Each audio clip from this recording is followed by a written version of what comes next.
Trading entries aren't the problem anymore. My trade management is.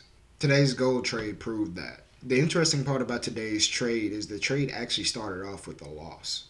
But I didn't get frustrated. I didn't force another entry. I just waited for a clean setup. When the trade came, I executed it exactly how I'm supposed to. And that's when I realized something important. There we go. All right. So I'm going to move my stop loss right here. And I'm definitely going to manage this a little bit more aggressively. Should I? Should I? No, I'm going to keep it right there. I'm not going to touch it.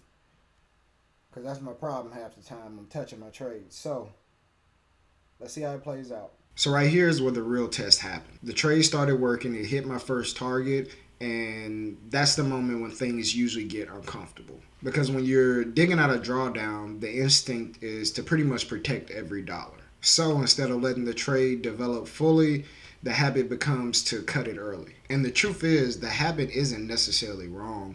When you're rebuilding capital, protecting profits actually can become the right move. But it also creates a new problem. You start leaving money on the table because you don't let trades reach their full potential. So the biggest realization today was this: execution is no longer the hardest part for me. Now my next phase of development is really just trade management and learning to sit through the pullbacks and letting the trades work out. And that's a completely different discipline. This is exactly the kind of thing that I track in my journal, not just wins or losses, but where my development actually is as a trader. Entries got me here, trade management is what I need to master next.